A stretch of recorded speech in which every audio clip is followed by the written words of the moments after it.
Heard the stories where an agency founder builds an insanely successful B2B SaaS. I started off an agency. The agency was funding everything. So we haven't raised any VC money. We proudly say it. We don't plan to raise any capital.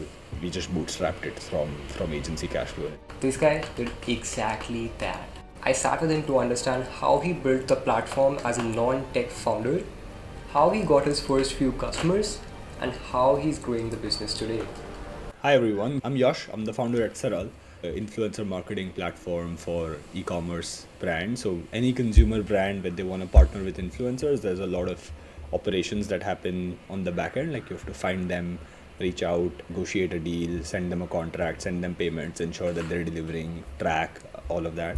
So all of that happens on our platform. And overall, I started in marketing. I'm a marketer at heart, which is why I saw the problem in influencer marketing and we decided to build software. Yeah. Awesome. I think we're to understand how the dots connected for you and how you exactly ended up building a influencer marketing SaaS. Would love to understand more about your early life. Take us to your teens or as early as you'd want to. Saral doesn't originate in my teens, man. I was in engineering college like every Indian ever, and then I practically dropped out. By that I mean I just didn't stopped attending college and I started doing random sales gigs and freelancing and so on because I figured out that college is a scam and I wanted to make my own money as soon as possible. So I started doing that, and then I really like my origin is in sales. So I did one-on-one sales. I've sold services to gyms.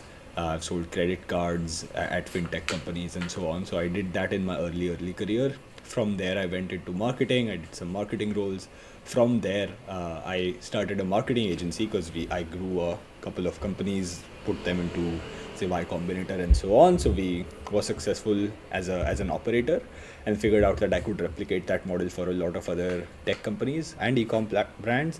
So what we did was I started off an agency. By agency, I mean it was just me kind of freelancing, but it was an agency. And then I had a few people eventually on board. We scaled that a bit. We were working with e-com brands and SaaS companies, scaling them. And while we were doing this, what we realized was the whole, I don't know if you know, but the whole Facebook iOS 14.5 spectacle happened of the privacy update rolling out, and all primary acquisition back in 2020, 2021 was Facebook ads for most brands. So that started crumbling. The ROAS went down. Facebook ads were not as effective. You're just basically lighting money on fire running Facebook ads. So we needed to find another acquisition channel. So luckily, a couple of our brands had really good word of mouth. So what the great reviews, people talking about them on Twitter and Instagram, but just organic, no formal like strategy behind it. So I saw that behavior, and what I thought is, this is good. This is word of mouth. Let's scale this. So how do you scale this? Instead of fundamentally what is word of mouth, it's one person talking to like 5, 6, 10 of their friends. To scale this, you would want one person to talk to 10,000, 50,000 of their friends, which is impossible because you don't have 50,000 friends. But influencers have 50,000 followers to whom they can talk to about your product. So I figured that influencers are a natural extension of this word of mouth, which is already driving growth. So let's just do that. So we did that at scale. We were really successful at it. Scaled programs to hundreds, 500 plus influencers promoting brands. So it was really successful. The problem was that it was all very complicated. So it was all in spreadsheets, in Notion, in Trello. We tried different systems. We built some automations using Zapier to keep things in order. It was all very, very messy. And every time we got like a new VA or freelancer on to do some of the work, it was hard to train them. So we figured that there has to be some software that helps us automate this or make this a bit more streamlined. So we went into the market to find software. Turns out there was software, but it was all very enterprisey. So it was all like, and sign an annual contract, no free trial, very expensive and very clunky old school type of software that was not the most user friendly. There was a clear white space of smaller brands wanting to do influencer marketing because of the trend of Facebook not working and brands pivoting into a new acquisition channel. And this all the software market was all catered towards the larger companies that want to do influencer marketing. So there was that white space. So we figured, let's build a SaaS. I anyway was a little bit frustrated of the agency life because of it was very services heavy, working super long days, multiple clients. So I just wanted to work on one thing for a long time. So it was just like all the stars aligned, and I thought, let's slowly scale down the agency and start building Saral. So that's how the problem identification happened. Essentially, you can call it scratching my own itch. So yeah. I see. So you had this problem which you were already solving at kind of a scale for your agency. You were working with these 500 influencers, and then was the point you decided to build a SaaS around it, package this as a software. So how did you go about building this? In the sense, were you product person slash tech person by nature? Do you have any co-founders? Because agency is very different world when it comes to SaaS. Yeah. So how did I start? I made a lot of mistakes early on. I hired an agency. So I'm not a tech person. There's 3 ways to build it. You build it yourself if you're a tech person, that's great. Or you get an external vendor to do it, which is an agency. Or if you're not a tech person, you can hire a tech person to do it or make them your co-founder. I did not have a large network of tech people with me because I'm a marketer, right? I've hung out with marketers. I have a network of marketers, sales, growth people, product people also, but not a lot of tech people. So I did not have, usually like if it's a co-founder, you have to know them from before. So I didn't have a co-founder, and I could not waste 3 months hiring someone to build this because time is money. So I figured out the fastest and easiest way to start building this is to get an agency on board and have them do it. So that's what I did. I worked with an agency to do it, and then they built the initial version. But then I was very clear with the agency that my goal is to bring this in-house because I understood that external vendor is not going to build a tech company. So we worked with an agency, and then that helped me kick things off because I always have bias for action. So that helped me kick things off while I did the hiring for the tech person, and the agency guy also kind of helped me with the hire. So that worked out really well. So yeah, that's how I started building. But yeah. Yeah. I think I've seen that happen. You hire an agency, then eventually you become friends with them working for a few months, and then you eventually ask them to hire someone for you, and you also start understanding the dynamics of how the product is being built, what are the day-to-day tasks look like.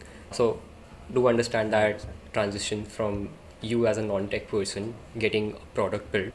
One more thing that I would maybe mention that is I did not start by hiring an agency. So we kind of transitioned from me having that itch to me hiring an agency. That was not the timeline. There was a big gap in between. In that gap, I cold emailed the market and I figured out if this is an actual problem, because you could have an itch that nobody else has, right? You could have a special skin condition. So, but what I wanted to figure out was, will the market pay for something like this without it existing? So I started reaching out to every single influencer marketing manager, e-commerce brand owner. I ended up maybe sending about 2,000 emails, spoke to about 50 people through LinkedIn and through a bunch of like random Twitter DMs, DMing people on Reddit, everywhere where I could, Facebook groups, everywhere where I could find people, I messaged them, and I had about maybe 40 or 50 conversations, and then I really figured out that yes, this is a problem that people want solved, and I collected 19, so I made 5 pre-sales.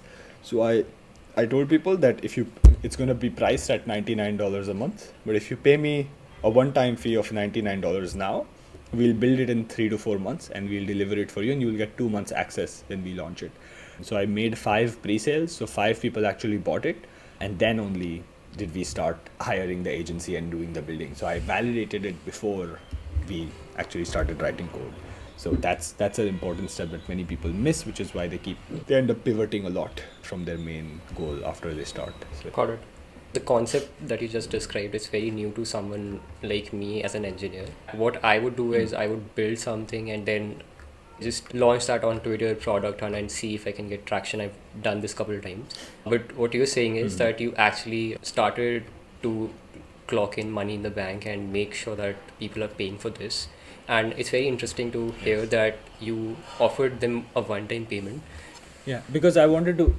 So see, the number one mistake you can make with validating your product idea is by asking people, do you like this? Because when you're new, you're starting, so everybody wants to support you. They don't want to tell you that, hey, this sucks, I'm never going to use it, right? Nobody's going to say that. I mean, someone like me, I'm an asshole, I might say it.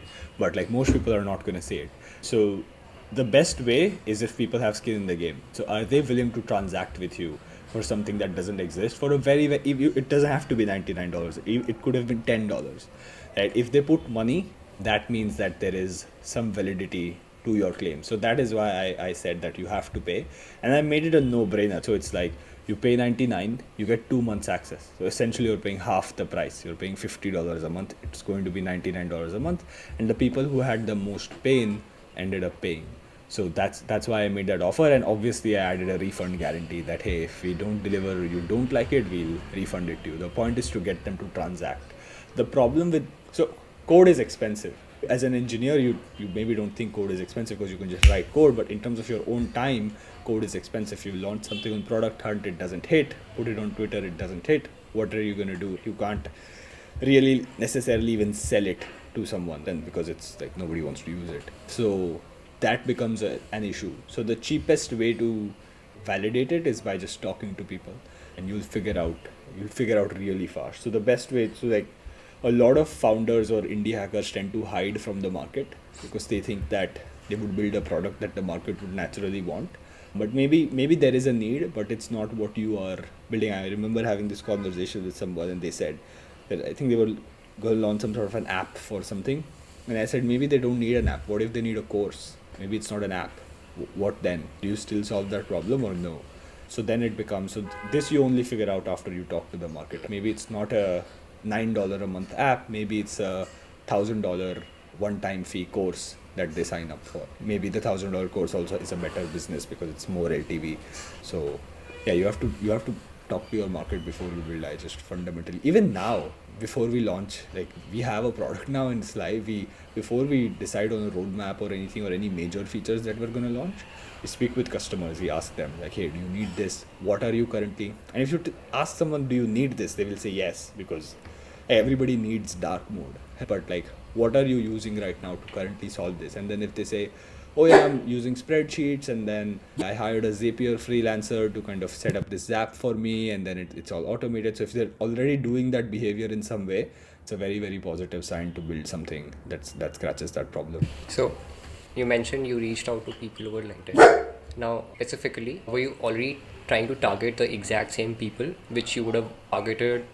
Was there any difference in the kind of people you would have targeted if you already had the product versus you were targeting a very different category of people now that you did not have the product, but you were selling a promise? And of course, there would have been some trust around the offer because of you've done in the past, you knew what you're talking about. But in general, was there a difference in category of people? Not necessarily.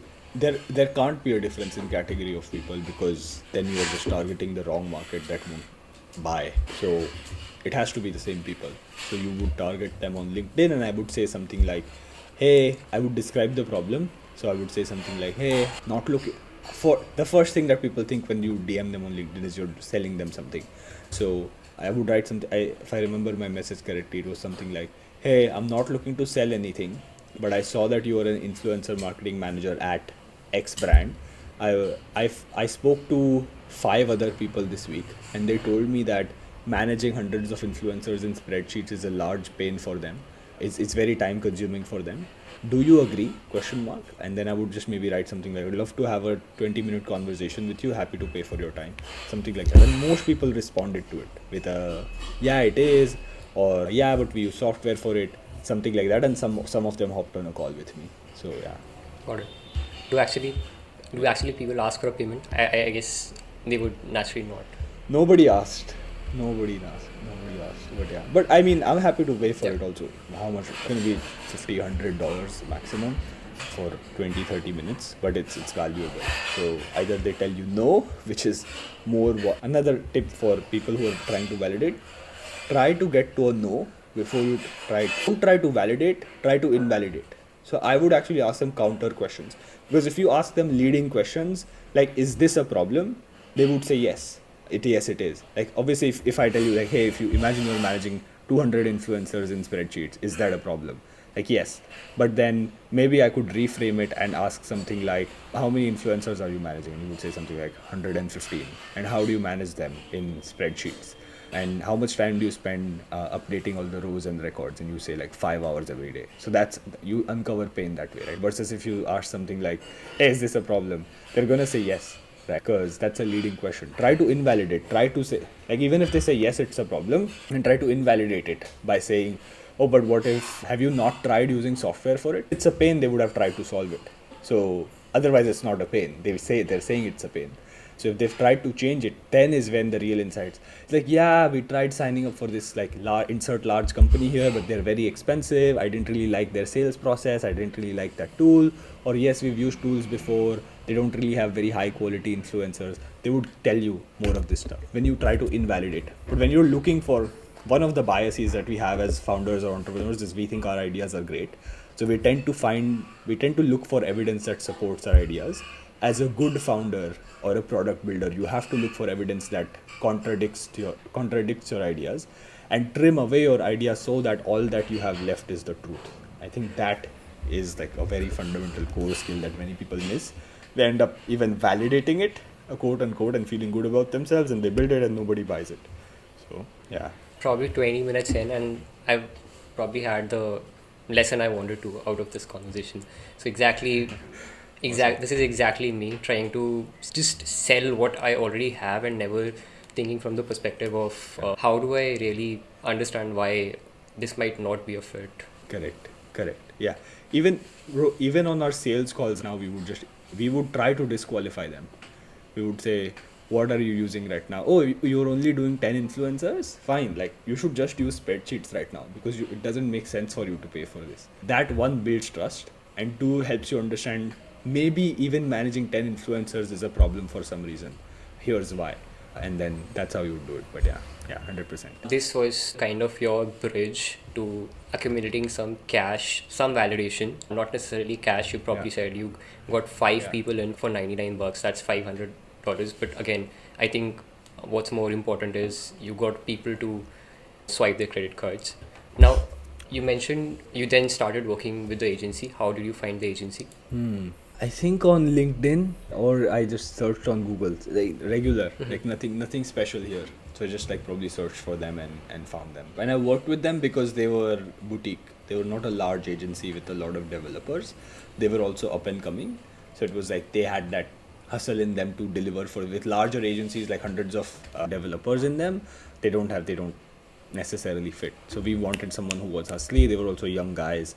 So I figured like, let's just do something. So yeah. Got it. And was this like a project-based contract? Yeah, always project-based. So don't do retainers with agencies, because that bias is for a longer timeline. So if you're going to pay them $5,000 a month, they would take 3 months to do it, something that would take 2 months to do. But if you just pay them for the project, then they're incentivized to complete it as fast as they can, so that their MRR technically increases. So yeah.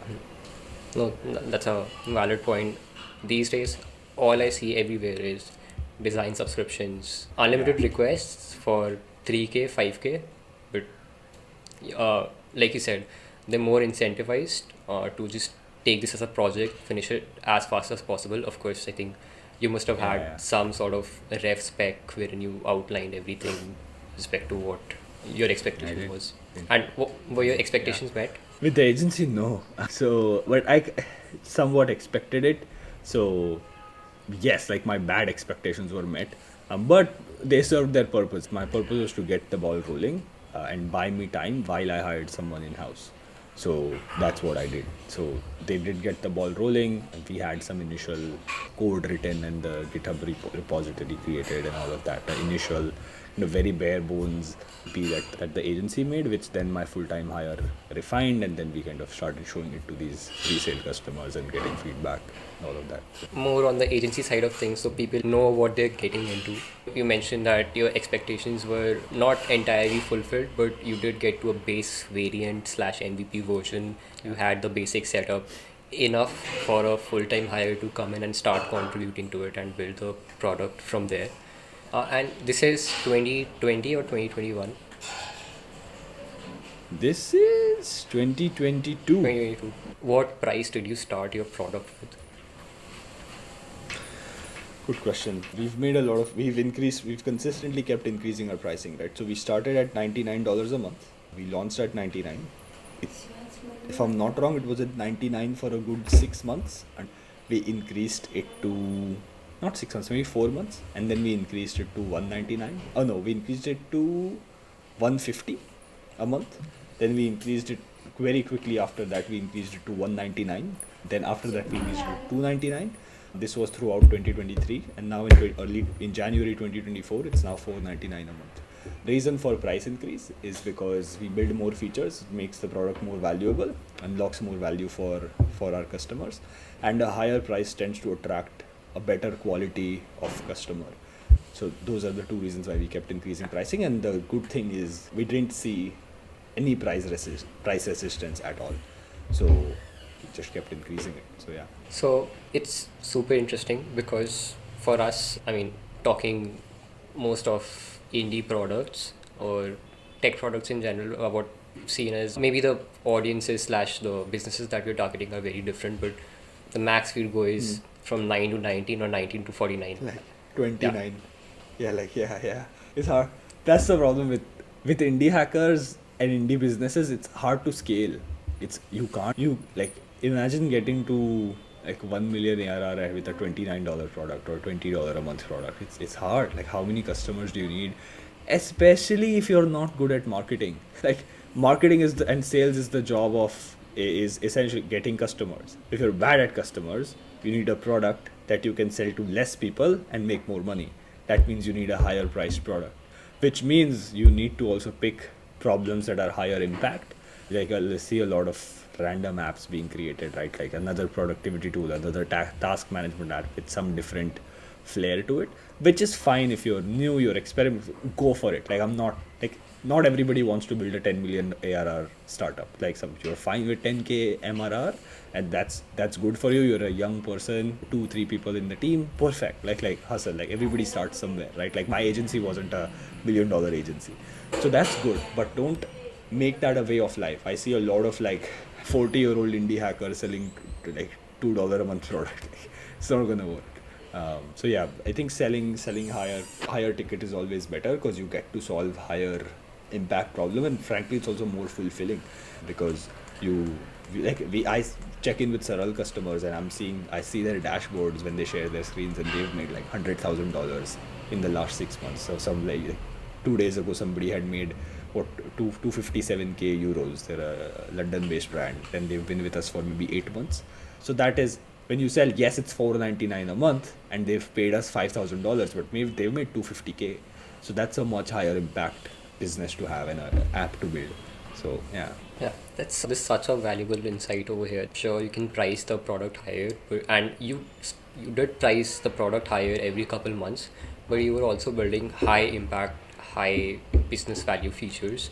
So again, that's another area which is very debatable in terms of how usually indie businesses perform.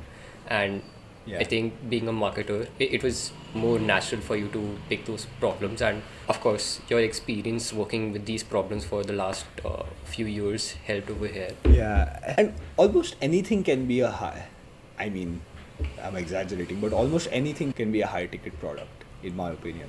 Because and that's the marketing side of me speaking. I've actually seen this. The same type of product can be sold to a massy audience, and you could price it at $9 a month. A very similar product with a few tweaks can be sold at $500,000 a month to a very specific audience. So what indie hackers tend to do is they would build, let's say for example, a dev tool. Build a tool for Copilot for developers. Like, sure, like there's like 100,000 developers in the world. Sure, like sell your $9 a month product to all of them. That is hard to target.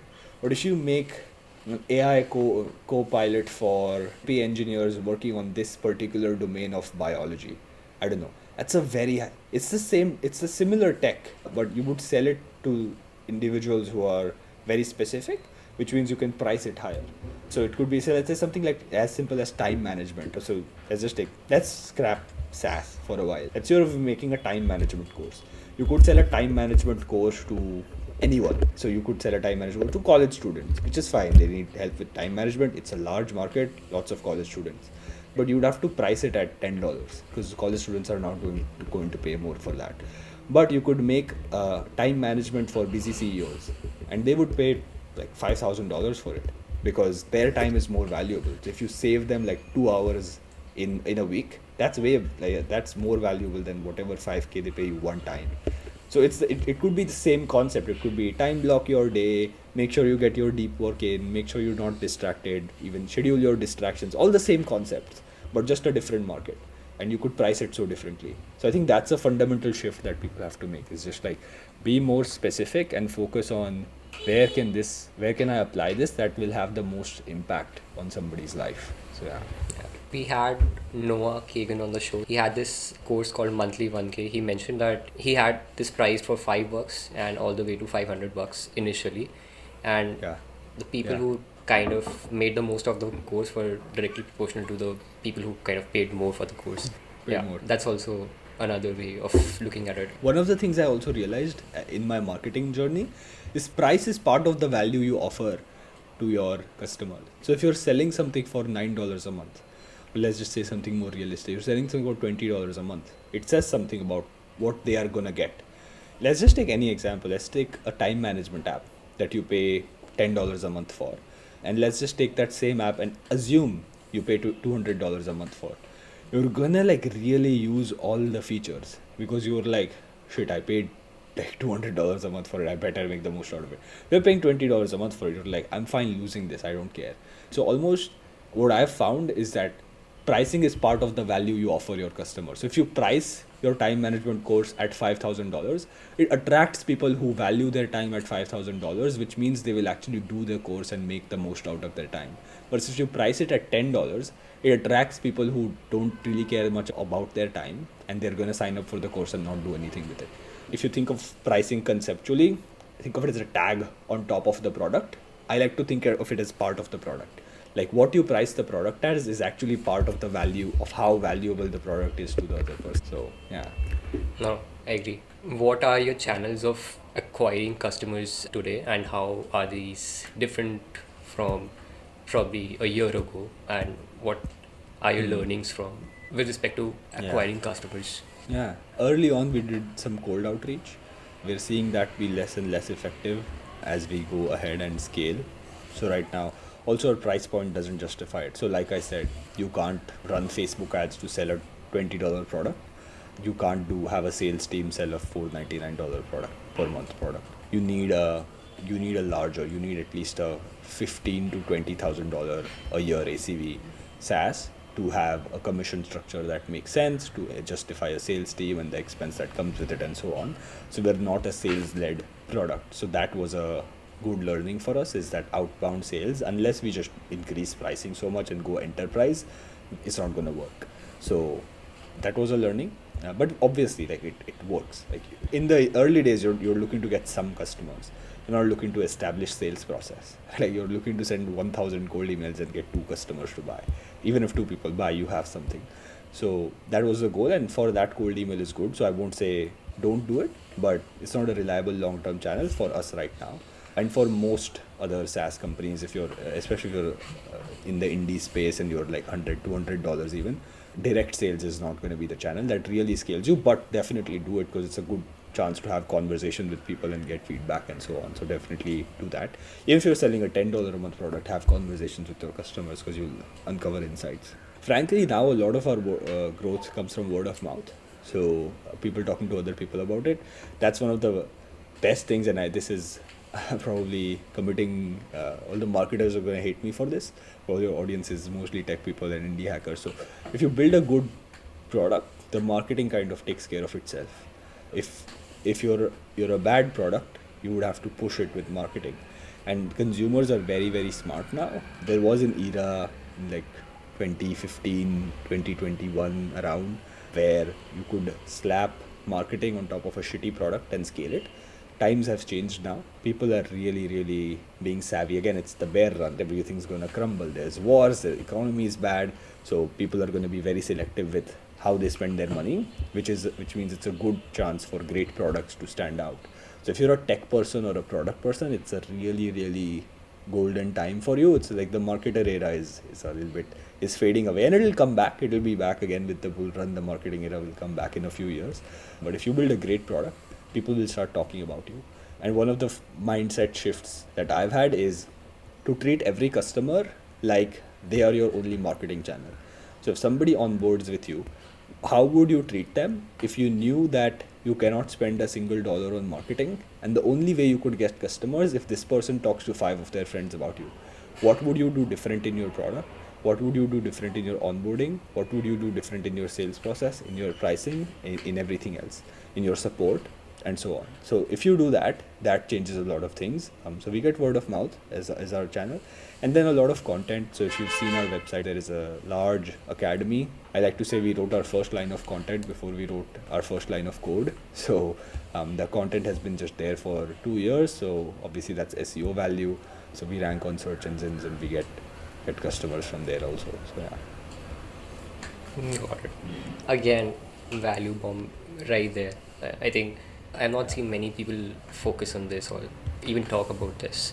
And Yeah. you think word of mouth is just going to develop by its own? It's such a myth. Yep. Cool. You've seen cold outreach work for you, yet you think it's not specifically cold outreach, but I'm talking more about having a salesperson trying to do outbound and then eventually run the entire sales cycle. You said that it might not be viable for you given your ticket size. Curious to know why Yeah. you think so.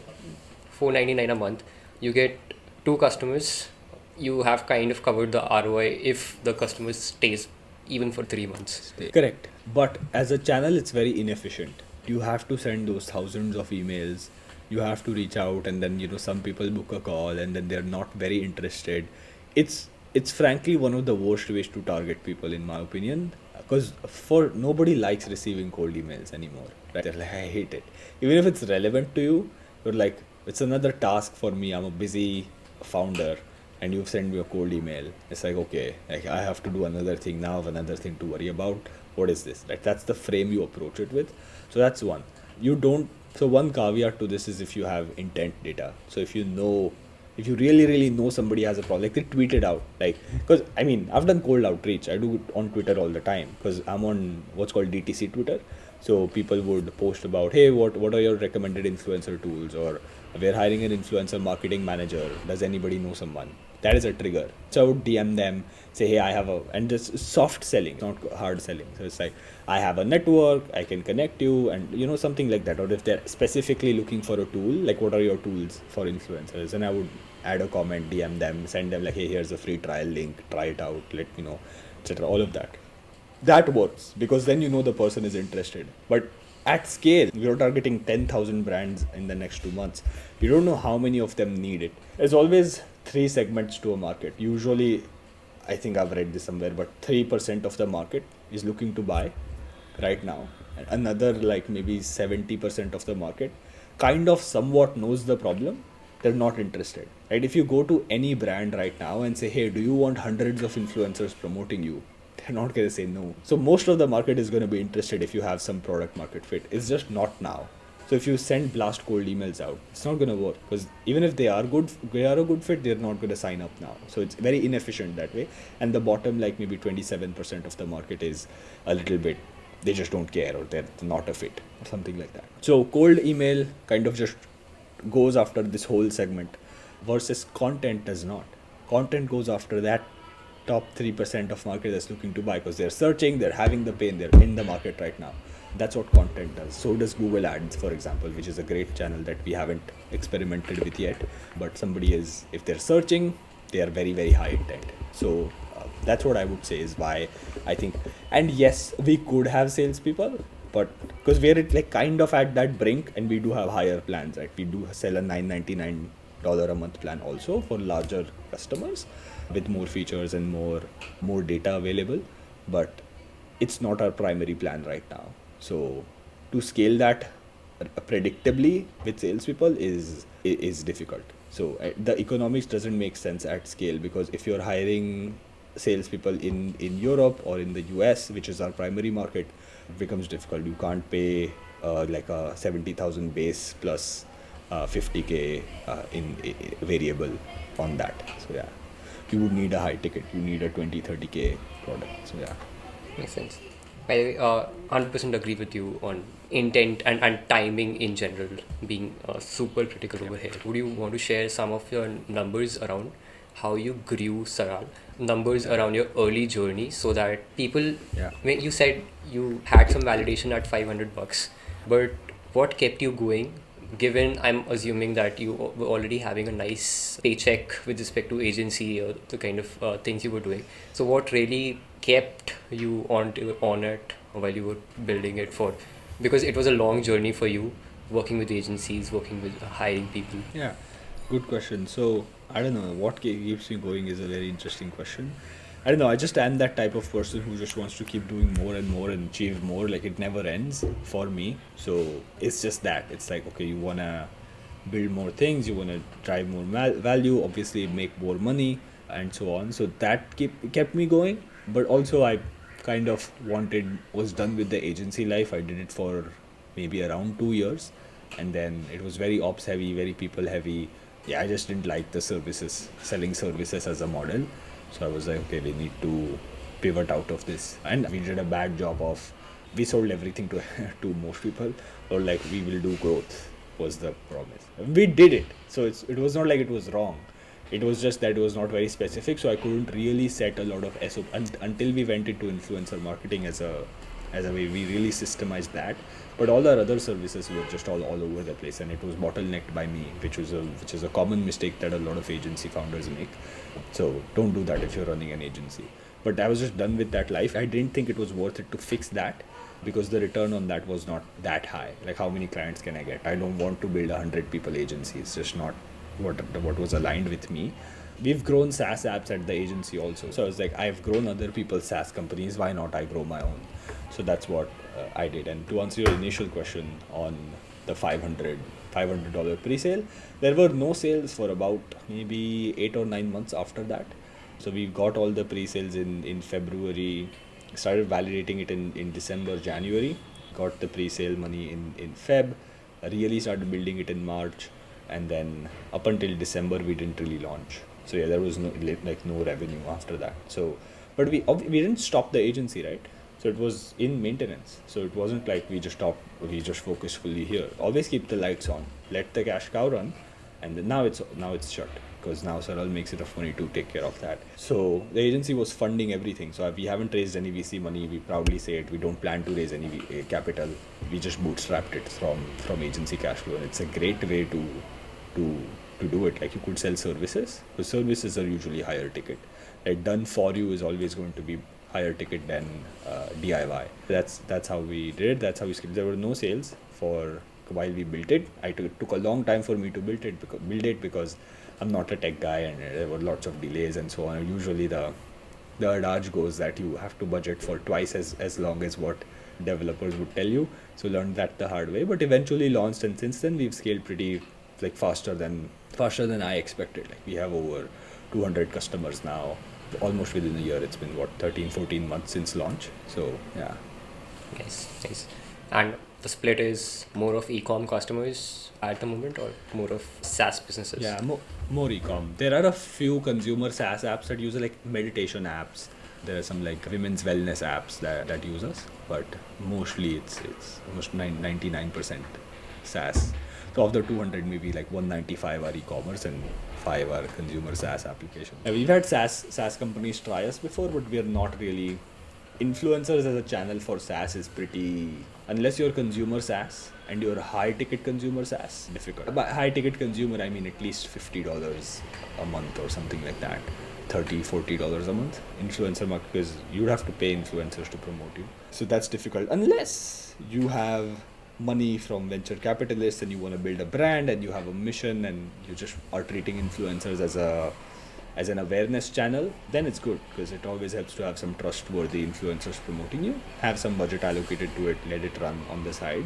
But if you're a indie business and you're looking for a marketing channel, like don't look at influencer marketing, because it's going to be very resource intensive for you, and right now your focus should be to just get a little bit of sales and a little bit of traction. So yeah. And it's not that companies are not exploring this, they certainly are. And also the fact that if you compare, I think the split for SaaS businesses versus e-com of the customers that you have is also kind of a similar split for how many B2B influencers are there in the market. Hardly any. And not just this, from what I know when you're partnering with these, they're even looking for, let's say, advisory, equity, or the engagement is very different than a traditional Yeah. collaboration. And especially if you're early stage. Even Saral, right now we don't do any influencer marketing because an influencer can blow you up. But if all the it actually happened to one of my friends. He partnered with an influencer, and then they scaled a product. They made, if I'm not wrong, somewhere in the early hundreds of thousands. Let's say something like 120K or something in 40 days.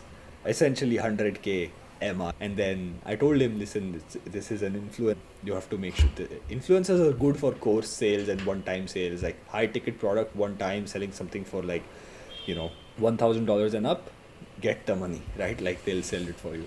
Selling a $30 a month SaaS, the people have to keep buying, and you're a new SaaS product. This guy has just drove 100K in sales for you. Let's see how many of those customers return. And it dropped to 40K the next month. It dropped to like 10K the month after, and now it's at somewhere like 3K because only those many customers stuck.